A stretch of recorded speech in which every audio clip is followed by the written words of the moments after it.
하나님이 세우시는 하나님 나라, 하나님 백성에 대한 이야기를 출애굽한 이스라엘 백성들에게 전하라고 하십니다.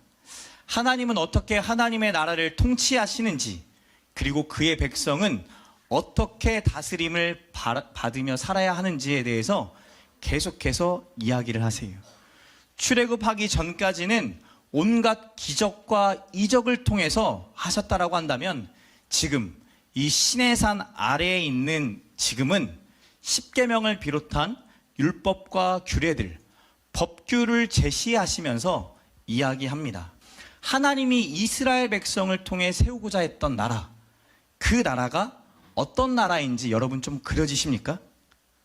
책임이 있고 공평하고 서로를 배상하며 도덕적인 관계를 세우고 사랑하는 사회, 하나님의 가치가 세워진 나라와 백성의 모습에 대해서 이야기해 주셨어요. 그 하나님의 가치가 세워진 하나님의 나라, 이 모든 가치를 종합해 보면 한 단어로 귀결이 됩니다. 질서예요. 단순히 법 조항을 풀어놓으시면서 이거 지켜야 된다 라고만 말씀하시는 걸로 보일 수 있어요.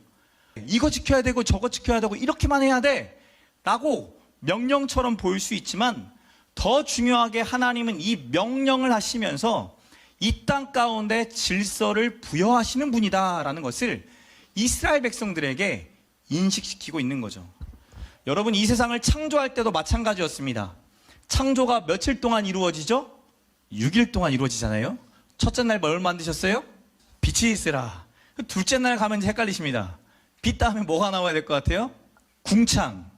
궁창은 곧 하늘이라 라고 하면서 궁창만 만드신 것이 아니라, 하늘만 만드신 것이 아니라 물을 위 아래로 나누세요. 셋째 날 이제 뭐가 있어야 될 것 같아요? 바다가 있으면 또 뭐가 있어야 되죠? 육지가 있어야 되죠. 땅과 육지를 나누고 땅 위에는 뭐가 자라나게? 식물이 자라나게. 그 다음에 뭐 만들어야 돼요? 식물이 자라날 수 있는, 광합성할 수 있는 해와 달과 별을 만드시면서 낮과 밤을 만드시죠. 그리고 난 다음에 아까 육지에는 식물을 이미 만들었잖아요. 그럼 뭐 만들어야 돼요? 바다 식물을 만들어야 되고, 하늘에 날고 있는 새들을 만들고, 마지막 여섯째 날에는 동물과 동물의 끝판왕인 뭐요? 사람을 만들죠. 그래서 이렇게 되어 있어요.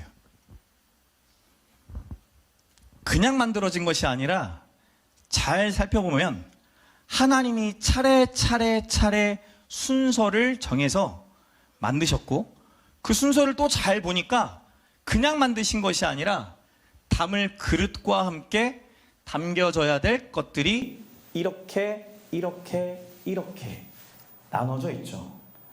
딱 하면 생겨나야 될 세상을 하나님은 질서를 통해 이 세상을 다스리시고 만들어 가신다라는 것을 보여줍니다. 하나님이 사람을 만들 때 남자부터 만들었을까요? 여자부터 만들었을까요? 남자부터 만들고 뭐 빼가지고? 갈비뼈를 뜯어갖고 갈비뼈로 여자를 만들었다라고 말하죠. 무슨 말이에요? 부부관계에도 사람의 관계에도 하나님은 질서를 통해 다스리시고 질서를 통해 일하신다라는 것을 보여주죠. 혼돈하고 공허한 땅, 흑암이 가득했던 그곳에 하나님이 질서를 부여하시는 이야기가 천지창조 이야기입니다. 그 질서대로 하나님의 백성은 하나님의 나라를 세워가야 한다는 사명을 주세요. 그게 생육하고 번성하고 땅에 충만하고 다스려라. 같이 한번 해볼까요?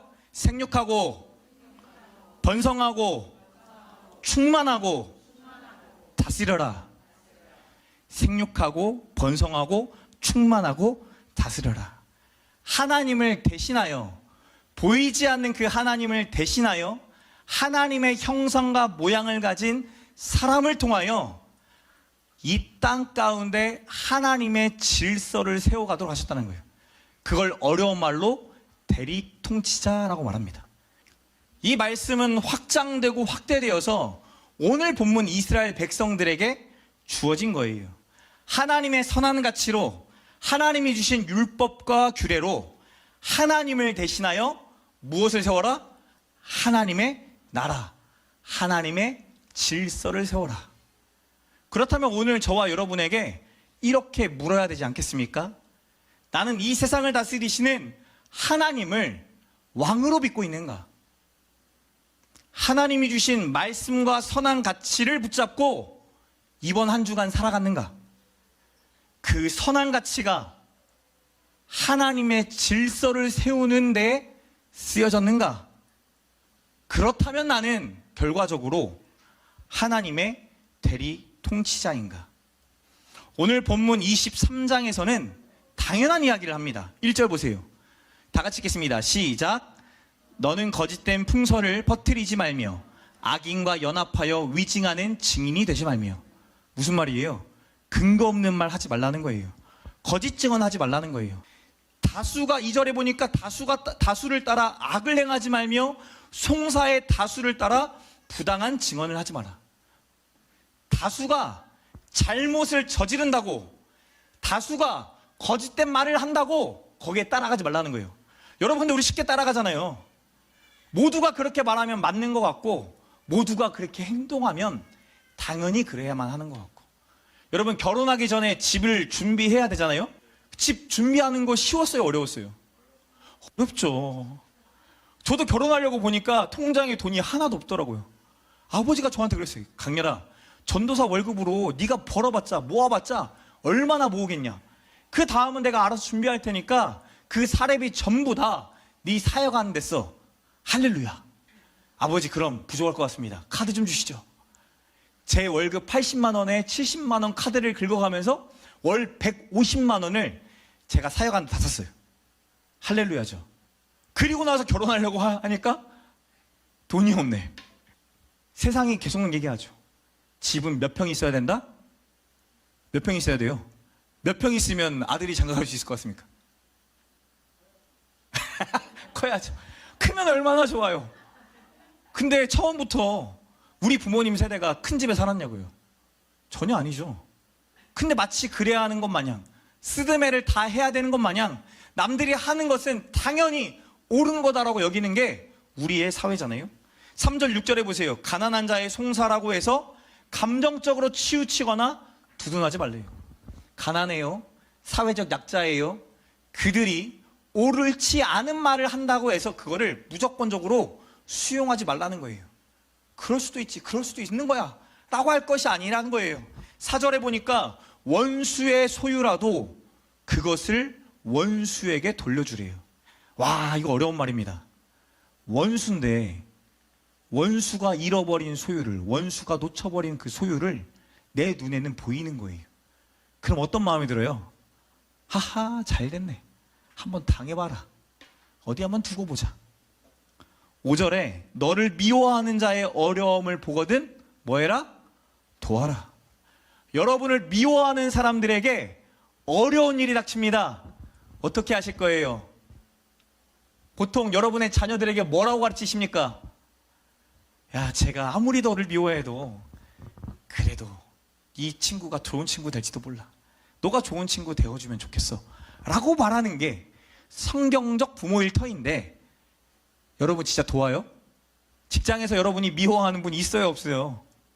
교회에 여러분 미워하는 분 있어요, 없어요? 저희 교회는 없습니다. 근데 그런 일이 일어나죠. 근데 도우래요. 7절에 거짓된 일을 멀리하고 악인을 의롭다 하지 말라. 이런 일이 일어납니다.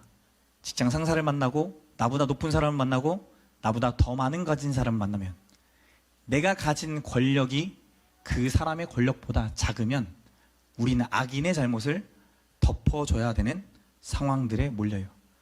8절에 뇌물을 받지 말라. 뇌물 받고 계신 분 계십니까? 뇌물 받지 마세요. 9절에 이방 나그네에 대한 이야기를 해요. 그들의 사정을 잘 헤아려라. 너 과거에 너도 나그네였어. 어릴 때부터 여러분이 각 집안에서 아이들에게 가르치는 이야기잖아요. 여러분 친구들끼리 싸울 때 야, 너 때렸어?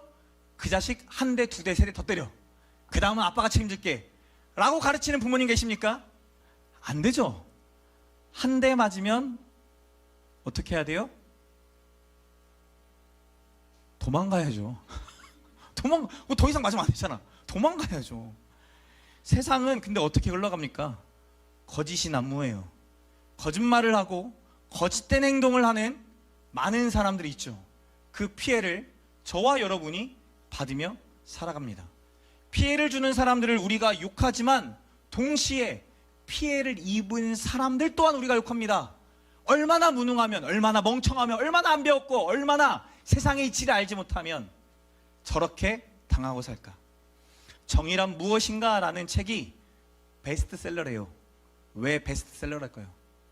정의로운 사회가 무엇인지 정의 내리기가 어려운 거예요. 원수는 끝까지 원수가 되는 세상. 남의 고통과 아픔은 그냥 잠깐 아프겠네 하고 지나갈 일이면서 내 고통과 아픔은 어떻게 해서든지 갚아주려고 하는 것. 소위 세상 이야기를 우리는 매일 듣고 살아요.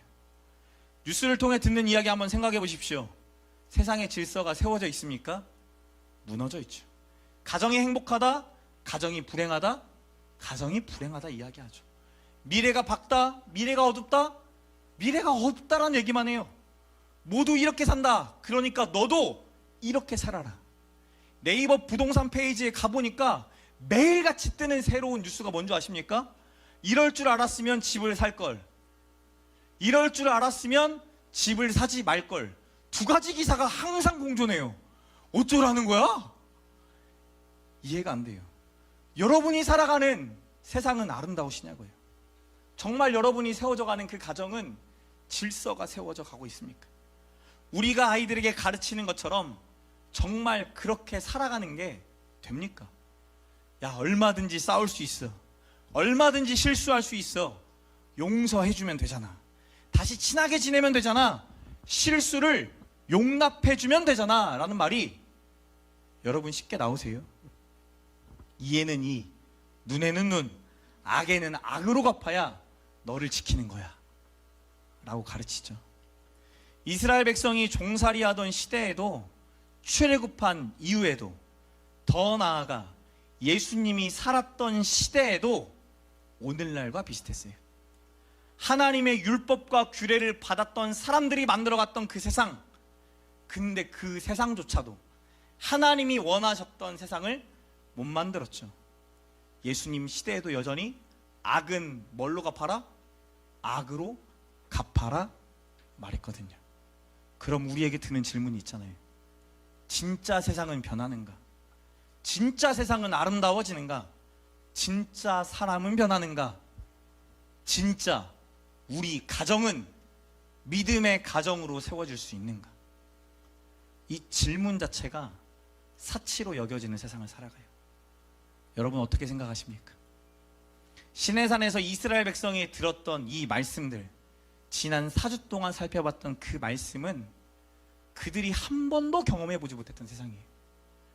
그렇던 삶을 살아보지 못했고 보지 못했기 때문에 믿기 어려운 이야기를 모세를 통해 듣게 하시는 거예요. 본 적도 없고 들은 적도 없는 나라.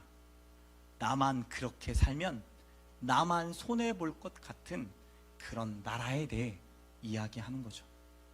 그런데 하나님도, 예수님도 자기 백성에게 하나님 나라를 이야기하시며 질서로 다스리시고 세워지는 하나님의 방법을 계속해서 들려주는 거예요. 그리고 그 이야기를 듣는 백성과 제자들을 통하여 그런 나라를 세워갈 것을 저와 여러분에게도 부탁하시는 거죠. 하나님이 출애굽한 이스라엘 백성들에게 너희는 나의 소유다, 나의 보물이다, 너희는 제사장 나라가 돼야 되고 거룩한 백성이야 라고 표현했던 것처럼 신약에 와서는 마태복음 5장에 예수님이 제자들을 산에 모아놓고 너희는 세상의 빛이야, 너희는 세상의 소금이야 라고 표현하세요. 여러분, 세상의 빛과 소금이 어떻게 빛을 내고 맛을 내는지 그 5장 이후에 이야기하는데요. 마태복음 5장 한번 펼쳐보세요. 마태복음 5장 38절입니다. 38절부터 44절까지. 내가 세상의 빛과 소금인지 생각해 보면서 한번 읽어보세요. 이렇게 살아야 세상의 빛으로 사는 거고, 이렇게 살아야 세상의 소금으로 사는 겁니다. 38절부터 읽겠습니다. 시작. 또 눈은 눈으로, 이는 이로 갚으라 하였다는 것을 너희가 들었으나 나는 너희에게 이르노니 악한 자를 대적하지 말라. 누구든지 내 오른편 뺨을 치거든 왼편도 돌려대며 또 너를 고발하여 속옷을 가지고자 하는 자에게 겉옷까지도 가지게 하며 또 누구든지 너로 억지로 오리를 가게 하거든 그 사람과 심리를 동행하고 내게 구하는 자에게 주며 내게 꾸고자 하는 자에게 거절하지 말라. 내 이웃을 사랑하고 내 원수를 미워하라 하였다는 것을 너희가 들었으나 나는 너희에게 이르노니 너희 원수를 사랑하며 너희를 박해하는 자를 위하여 기도하라. 여러분 이렇게 사시겠어요? 옆 사람 바라보시죠. 둘둘. 그 오른편 뺨 어깨 때릴 만한 좋은 뺨입니까? 한 대 맞으면 어떻게 해야 된다고요? 왼뺨도 돼야 된대요. 겉옷을 달라고 하면 뭐까지 벗으라고요? 속옷까지 벗으래요. 5km를 가자고 하면 몇 킬로를 간다고요? 10km를 가야 된대요. 원수를 사랑하고 여러분을 박해하는, 여러분을 괴롭히고 여러분의 인격을 모독하고 여러분의 인간성을 짓밟는 그 사람을 위해서 뭐 하라고요? 기도하래요.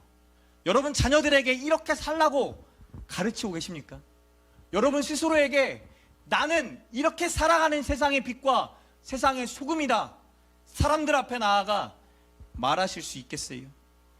빛이라고는 볼 수 없는 어둠이 가득한 곳에서, 부패하고 썩은 냄새가 진동하는 사람들 속에서 이런 빛과 소금으로 살아갈 자신이 저와 여러분에게 있는가 질문하는 겁니다.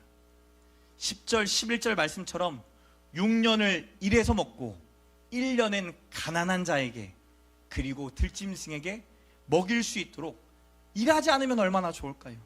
12절 말씀처럼 가축도 사람도 쉴 수 있는 그런 날을 정해서 여유를 가지면 얼마나 서로가 행복하겠습니까? 13절 말씀처럼 하나님을 따르는 삶만 살 수 있다라고 한다면 엄청난 복이겠죠. 근데 이 모든 일이 불가능한 것처럼 여겨지더라는 거예요. 사업하시면서 손해보면 아까워요, 안 아까워요? 컴플레인하는 고객 만나면 마음이 어떻게 됩니까? 불나죠. 불이 나는 거를 어떻게 억제하지 못해서 집으로까지 가서 그 감정이 해소되지 않을 때가 있어요, 없어요? 제 얘기하는 거예요. 있죠. 컴플레인하는 고객 한번 만나보세요, 여러분. 악성 민원 만나보세요.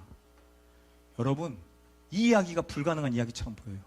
내가 선을 베풀었는데 그 선을 선이라 여겨주지 않을 때 얼마나 마음이 뒤집어지냐고요. 불가능한 이야기. 그런데 이 불가능한 이야기를 하나님의 말씀으로 온전히 받고 믿음 가운데 살아가는 저 세상 믿음을 가지신 분들이 있어요. 그렇다면 우리도 질문해 봐야죠. 그들은 어떻게 이 마태복음 말씀처럼 이 시내산에서 주어진 율법과 규례를 지켜가면서 살아갈 수 있을까? 14절에 그 답이 있습니다. 14절 같이 읽겠습니다. 시작.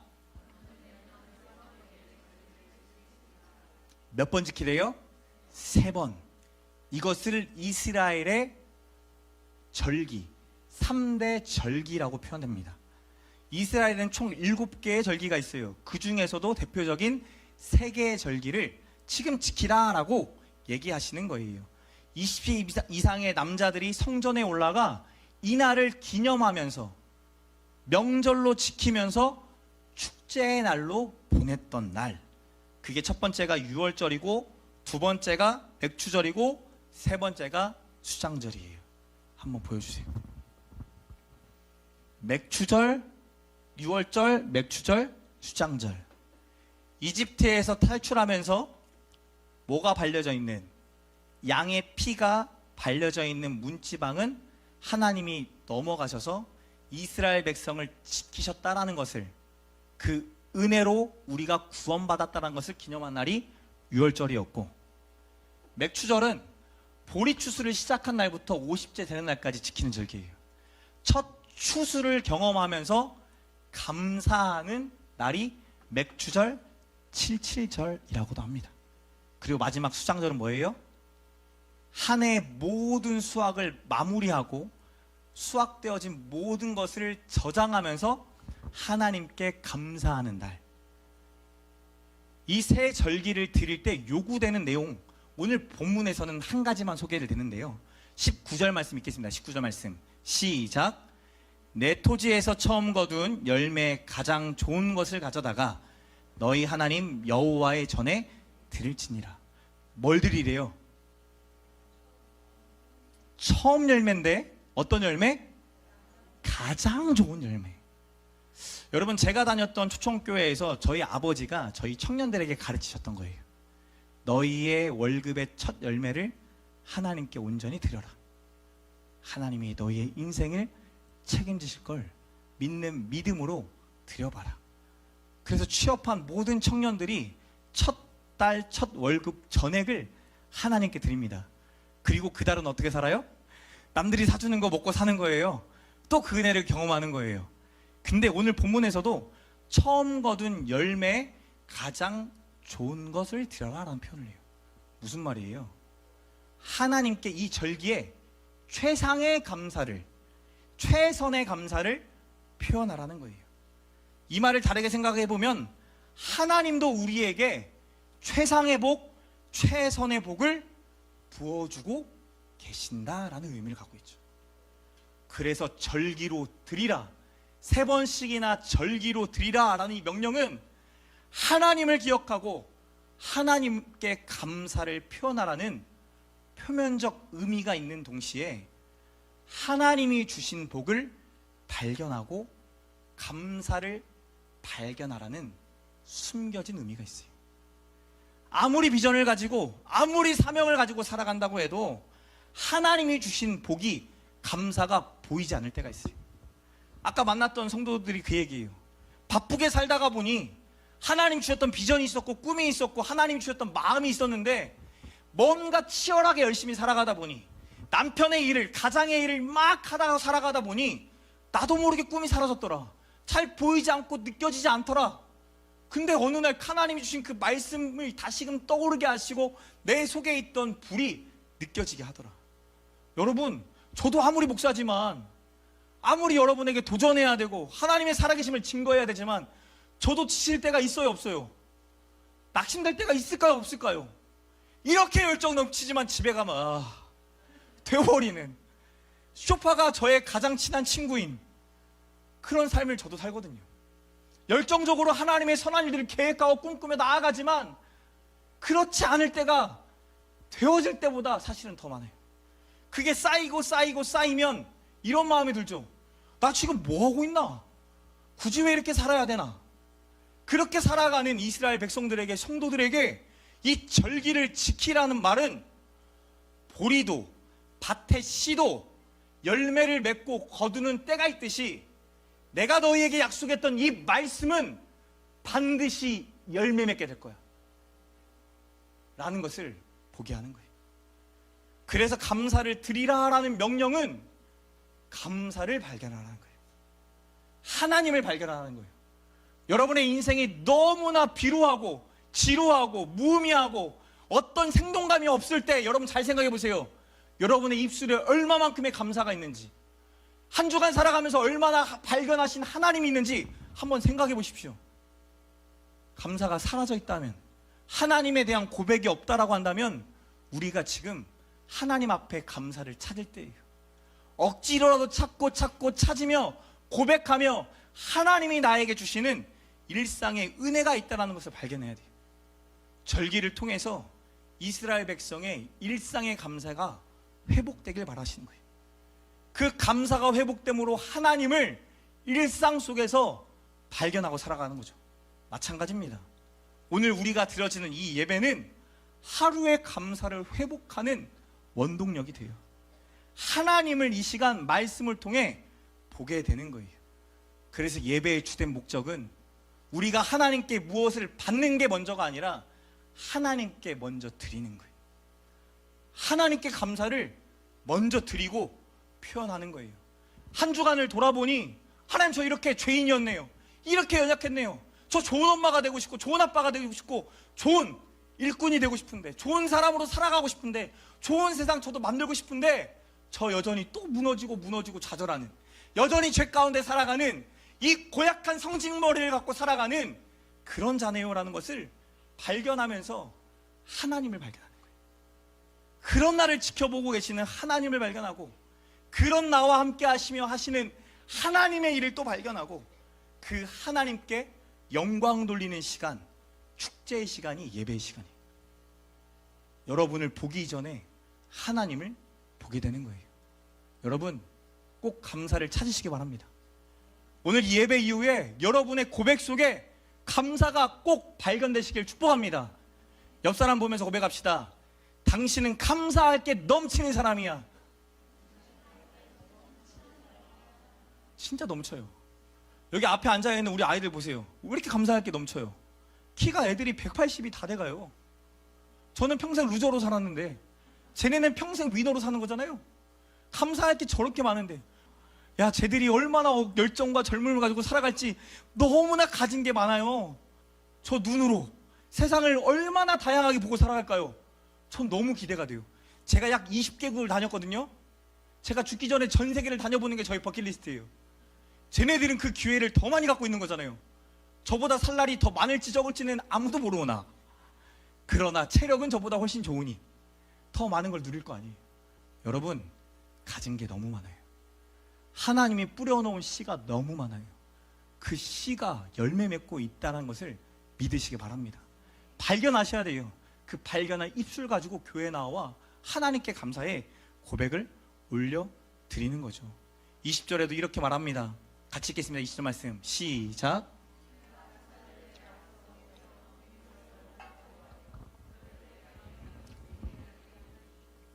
사자를 내 앞서 보낸다. 23절에도 같은 말을 해요. 내 사자가 내 앞서 가서. 27절에 내가 내 위엄을 내 앞서 보내요. 28절에 내가 왕벌을 내 앞에 보내리니. 감사를 하는 자들에게 어떤 하나님이 보인다라는 거예요? 앞서 가시는 하나님, 우리보다 앞서 일하시는 하나님을 보게 될 거라는 거예요.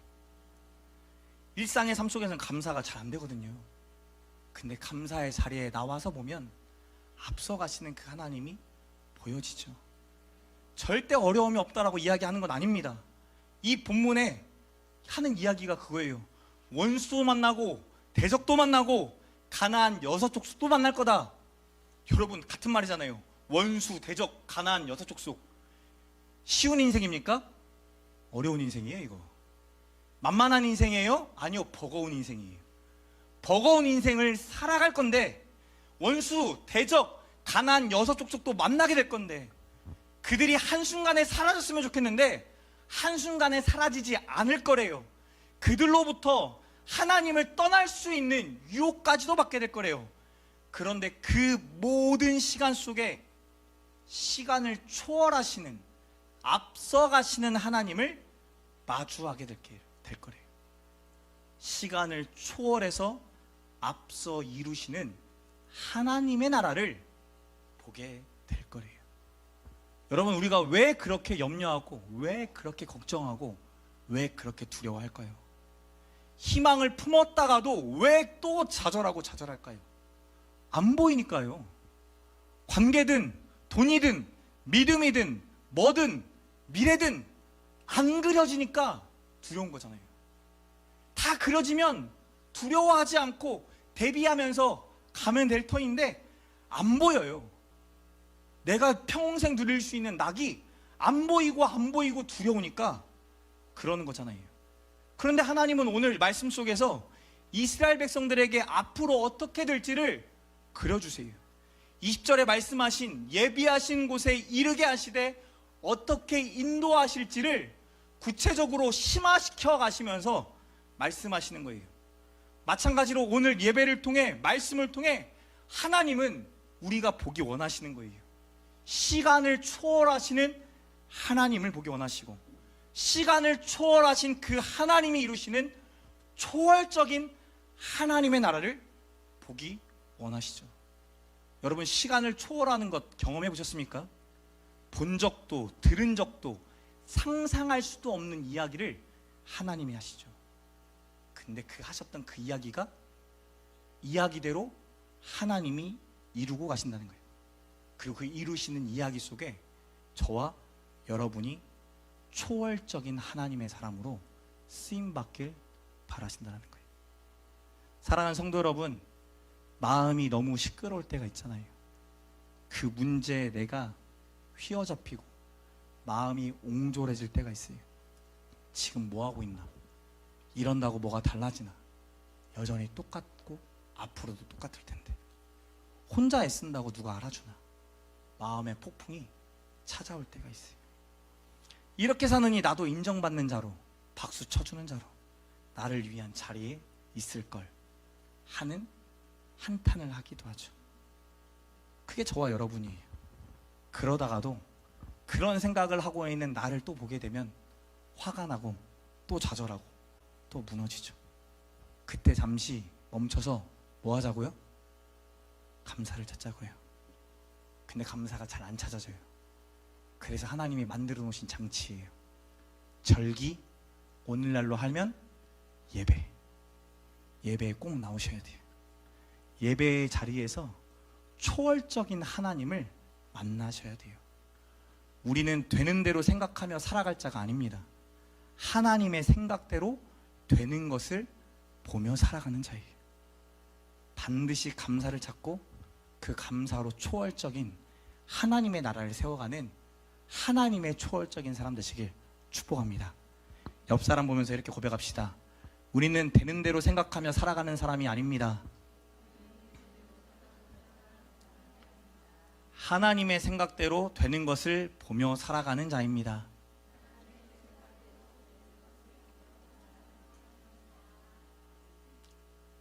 반드시 보게 될 거예요.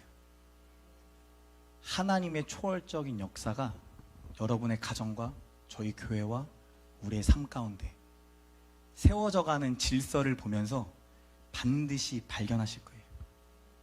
빛이 드러나고 썩은 내가 진동하던 그곳에 향기가 나고, 아름다움이라고 찾아볼 수 없었던 그곳에 아름다움으로 가득한 진선미가 온전하게 조화를 이룬 하나님의 나라가 저와 여러분을 통해 일어날 줄 믿습니다. 오늘 우리 아이들 3명에게 씨앗 장학권을 줍니다. 그 아이 3분은 앞으로 나와주시면 좋을 것 같아요. 우리 도아, 놀이방에 있겠죠? 도아 좀 데리고 와주시고요. 우리 요한이, 우리 임요한, 그리고 우리 의연자매, 이렇게 3명 앞으로 나와주시면 감사하겠습니다. 나올 때 박수로 환영해 주세요. 대표예요, 대표. 우리 유스의 대표, 우리 청년대학부의 대표, 우리 중고등부의 대표, 우리 초등학교 유치부의 대표. 대표성을 띠는 거예요. 나머지 애들에게도 동일한 거예요. 여러분, 우리가 진짜 믿음을 갖고 뿌리셔야 돼요. 초월적인 하나님, 앞서가시는 그 하나님을 믿는다라고만 말할 것이 아니라 우리가 그것을 심어줘야 되고, 그렇게 일하시는 하나님을 경험할 수 있도록 기도해주고 돕고 섬겨주셔야 돼요. 그래서 씨는 계속 뿌리는 거예요. 원할 때만 뿌리는 게 아니에요. 수장절에 거둔 곡식을 저장한다는 의미도 있지만, 저장한 곡식 중에 가장 좋은 씨를 선별하여서 다시 씨를 뿌리는 시기가 수장절의 의미를 갖고 있기도 해요. 저희는 기대하는 거예요. 이 아이들이 세상의 소금과 세상의 빛이 되어서 진짜 초월적인 어떤 일을 할지를 기대하고 믿음으로 기도해 주시는 거예요. 진짜 몰라요. 아이들에게 보여주고 싶어요. 제가 외국 20여 개국을 나가고 유학을 가고 저희 집이 돈이 많아서 간 것처럼 보여지죠. 전혀 아니거든요. 제 중학교 3학년 때까지 옷 얻어 입었다고 했잖아요. 그랬던 목사 아들로 항상 눈치 보며 살았고, 항상 상처받는 게 두렵고, 항상 어딘가에 숨어 있고 싶었던 저에게 하나님은 오히려 이 모든 것을 사용하셔서 생각지도 못한, 저로서는 상상할 수도 없는 하나님의 나라를 꿈꾸고 이뤄가게 하세요. 여기에 있는 우리 아이들이 그런 일이 일어나게 될 줄 믿습니다. 그런 마음으로 이 시간 같이 한번 기도해 줍시다. 하나님, 이 씨앗 장학금이 하나의 씨가 되게 하시고 이들에게 계속 일상 속에 부어주시는 하나님의 은혜와 축복이 있음을 보게 해주시옵소서. 같이 한번 기도하시겠습니다. 사랑과 은혜가